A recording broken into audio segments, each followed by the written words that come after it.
معزز سامعین و اکرام و خواتین و حضرات، السلام علیکم ورحمۃ اللہ وبرکاتہ۔ میں امید کرتا ہوں کہ آپ سب بخیر و عافیت ہوں گے، اور میں اللہ عز و جل کی بارگاہ میں دعا کرتا ہوں کہ اللہ تبارک و تعالی آپ سب کو دونوں جہاں کی خیر و عافیت عطا فرمائے۔ آج پھر میں نئے ویڈیو کے ساتھ آپ سب کے سامنے حاضر ہوا ہوں، اور میں آپ سب سے گزارش کرتا ہوں کہ آپ سبھی حضرات نے اگر ابھی تک میرے چینل کو لائک نہیں کیا، سبسکرائب نہیں کیا تو لائک کر دیں، سبسکرائب کر دیں اور بیل آئیکن کو بھی دبا دیں تاکہ تمام ویڈیوز بآسانی آپ تک پہنچتی رہیں۔ آج اس نئے ویڈیو میں ہم نماز کے وقتوں کے بارے میں جانیں گے کہ کون سا وقت کس نماز کا کس وقت سے شروع ہوتا ہے اور کب ختم ہوتا ہے، اور کن وقتوں میں نماز ہمیں نہیں پڑھنی چاہیے، یعنی مکروہ وقتوں کے بارے میں جانیں گے۔ تو آئیے آج ہم اس ویڈیو میں سب سے پہلے نماز کے وقتوں کے بارے میں جانیں گے۔ تو سب سے پہلے ایک بات ذہن میں رکھیں کہ ہم پر کل 5 وقتوں کی نمازیں فرض ہیں۔ دن اور رات میں کل 5 نمازیں ہم سب پر فرض ہیں: فجر، ظہر، عصر، مغرب، عشاء، یعنی یہ 5 وقت کی نمازیں ہم سب پر فرض ہیں، اور اگر ہم ان میں ذرہ برابر بھی کوتاہی کرتے ہیں تو عذاب خداوندی میں گرفتار ہوں گے اور نار جہنم کے مستحق ہوں گے۔ تو سب سے پہلے ہم سب کو چاہیے کہ ہم ان 5 نمازوں کی حفاظت کریں اور 5 وقت نمازیں ان کے وقت پر ادا کرنے کی کوشش کریں۔ فجر کا وقت کب سے کب تک رہتا ہے؟ آئیے سب سے پہلے ہم اسے جانتے ہیں کہ اکثر یہ ہوتا ہے کہ ہمیں نہ ہی فجر کے وقت کی شروعات معلوم ہوتی ہے اور نہ ہی جب مکمل ہوتا ہے یعنی ختم ہوتا ہے وقت، اس وقت کے بارے میں بھی ہمیں کسی بھی طرح کی معلومات نہیں ہوتی ہے، اور یہ سب جاننا ہم سب پر ضروری ہے، اس لیے کہ نمازیں ہم سب پر فرض ہیں۔ کب ہمیں پڑھنا چاہیے، کب ہمیں پڑھنا نہیں چاہیے، اس کا علم ہمیں ضرور ہونا چاہیے۔ تو سب سے پہلے میں آپ سب کو بتا دوں کہ اجالا ہونے سے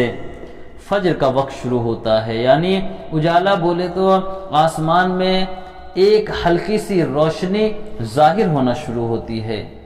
جب صبح ہوتی ہے آپ دیکھتے ہوں گے کہ جب اذان ہوتی ہے تب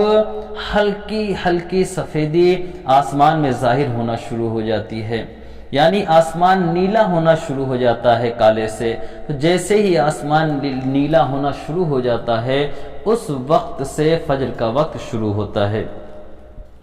اور سورج نکلنے سے پہلے تک رہتا ہے۔ یہ بھی آپ ذہن نشین کر لیں کہ سورج جیسے ہی نکلنا شروع ہوتا ہے فجر کا وقت ویسے ہی ختم ہو جاتا ہے، لیکن خوب اجالا ہونے پر پڑھنا بھی مستحب ہے، یعنی آسمان میں اچھی طریقے سے سفیدی ظاہر ہو جائے، یعنی آسمان کالے سے نیلا نظر آنے لگے، اس وقت نماز پڑھنا فجر کی مستحب ہے۔ تو میں امید کرتا ہوں کہ آپ کو یہ چیز سمجھ میں آ گئی ہوگی کہ جب آسمان میں سفیدی نمودار ہوتی ہے یعنی اجالا ہونا شروع ہوتا ہے، کالا آسمان سے جب نیلا ہونا شروع ہوتا ہے تو فجر کا وقت شروع ہوتا ہے، اور سورج نکلنے سے پہلے پہلے ختم ہو جاتا ہے۔ یہ فجر کا وقت ہے۔ اب ظہر کا وقت کب سے کب تک رہتا ہے سوال ہے۔ ظہر کا وقت سورج ڈھلنے کے بعد شروع ہوتا ہے، اور ٹھیک دوپہر کے وقت کسی چیز کا جتنا سایہ ہوتا ہے اس کے علاوہ اس چیز کا دوگنا سایہ ہو جائے تو ظہر کا وقت ختم ہو جاتا ہے۔ میرے پیارے آقا علیہ الصلوۃ والتسلیم کے پیارے دیوان، ظہر کا وقت کسی اصلی چیز کے سائے کے برابر، یعنی جس طریقے سے اگر ہم نے قلم کو لیا، جتنا اس قلم کا سایہ ہوتا ہے یعنی اصل سایہ، یعنی جتنی بڑی چیز ہے اتنا ہی بڑا سایہ ہو، تو اس کا اصل سایہ ہوتا ہے، لیکن اس چیز کا سایہ اگر اس سے بڑھ جائے یعنی 2 گنا ہو جائے تب تک ظہر کا وقت رہتا ہے۔ مگر چھوٹے دنوں میں اول وقت اور بڑے دنوں میں آخر وقت پڑھنا مستحب ہے، یعنی ٹھنڈیوں کے موسم میں دن چھوٹے ہوتے ہیں اور گرمیوں کے موسم میں دن بڑے ہوتے ہیں، تو ہمیں چاہیے کہ ہم ٹھنڈ کے موسم میں اول وقت میں نماز ادا کریں اور گرمیوں میں تھوڑا تاخیر کر کے نماز پڑھا کریں، یہ مستحب ہے۔ عصر کا وقت کب سے کب تک رہتا ہے یہ بھی جاننا ہمارے لیے نہایت ہی ضروری ہے۔ ظہر کا وقت ختم ہو جانے سے عصر کا وقت شروع ہو جاتا ہے، سب سے پہلے یہ بات یاد رکھیں، اور سورج ڈوبنے سے پہلے تک رہتا ہے، مگر عصر میں تاخیر ہمیشہ مستحب ہے، لیکن نہ اتنی تاخیر کرے کہ سورج کی ٹکیا میں زردی آ جائے، یعنی جس طریقے سے زرد ٹکیا ہو جاتی ہے کہ ہماری نظریں جو ہے سورج کو دیکھنے لگتی ہیں اور ہماری آنکھوں میں کسی بھی طرح کا کوئی ایفیکٹ نہیں پیدا ہوتا ہے، بلکہ ہم بآسانی اسے دیکھ لیتے ہیں، اور جب ہماری نظریں سورج سے ملنے لگ جائیں تو مکروہ وقت عصر کا شروع ہو جاتا ہے، تو اس سے پہلے ہمیں جو ہے عصر کی نماز کو ادا کر لینا چاہیے۔ مغرب کا وقت کب سے کب تک رہتا ہے؟ مغرب کا وقت سورج ڈوبنے کے بعد سے شروع ہوتا ہے، یعنی سورج ڈوب جائے تو مغرب کا وقت شروع ہو جاتا ہے، اور اتر دکھن پھیلی ہوئی سفیدی کے غائب ہونے سے پہلے تک رہتا ہے، مگر اول وقت پڑھنا مستحب اور تاخیر کرنا جو ہے مکروہ ہے، یعنی مغرب کی نماز ہمیں چاہیے کہ ہم اول وقت میں ہی ادا کریں، یعنی سورج ڈوب جائے تو ہم فوراً مغرب کی نماز ادا کر لیں۔ آپ نے دیکھا ہوگا کہ جب ہم مغرب کی نماز ادا کرتے ہیں تو اس وقت آسمان پر اجالا ہوتا ہے، یعنی روشنی ہوتی ہے، اور جب ہم نماز مکمل کر لیتے ہیں تو آسمان میں اندھیرا چھانے لگتا ہے، لیکن پھر بھی اتر اور دکھن میں ہلکی ہلکی سفیدی ظاہر ہوتی ہے، یعنی ہلکا ہلکا سفید رہتا ہے، آسمان پورا کالا ہو جاتا ہے، سیاہ ہو جاتا ہے، مگر جو ہے اتر اور دکھن کی طرف دیکھیں گے آپ تو ہلکی ہلکی سفیدی رہتی ہے، اور جب تک وہ سفیدی رہے گی تب تک مغرب کا وقت ختم نہیں ہوتا ہے۔ اگر آپ نماز اس وقت نہ پڑھ سکے تو سفیدی غائب ہونے سے پہلے مغرب کی نماز ادا کر سکتے ہیں، لیکن اس وقت نماز ادا کرنا مکروہ ہے، لیکن نماز اگر قضا ہو رہی ہے تو بہتر یہ ہے کہ آپ اس مکروہ وقت میں بھی نماز ادا کر لیں۔ اب آئیے جانتے ہیں کہ عشاء کا وقت کب سے کب تک رہتا ہے۔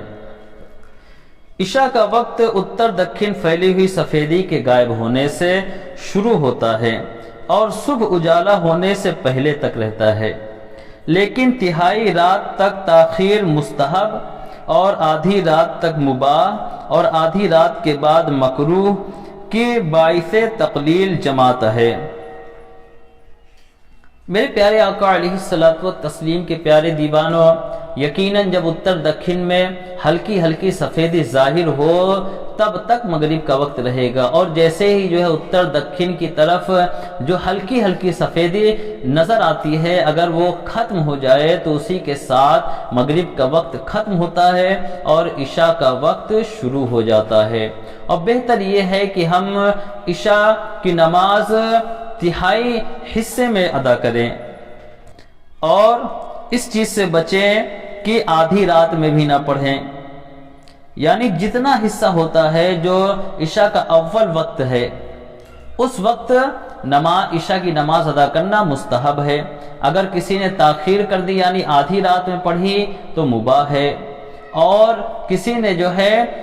آخری وقت میں یعنی رات کے آخری پہر میں فجر کا وقت شروع ہونے سے پہلے اگر پڑھی تو ایسا کرنا مکروہ ہے۔ بہتر یہ ہے کہ عشاء کی بھی نماز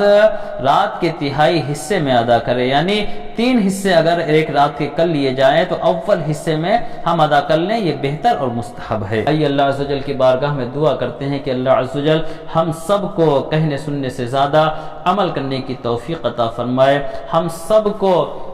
دونوں جہاں کی خیر و عافیت عطا فرمائے، ہم سب کو علم نافع عطا فرمائے، ہم سب کے علم و عمل میں خیر و برکت عطا فرمائے، تمام تکلیفوں مصیبتوں پریشانیوں سے ہم سب کی حفاظت فرمائے۔ وما علینا الا البلاغ المبین۔ السلام علیکم ورحمۃ اللہ وبرکاتہ۔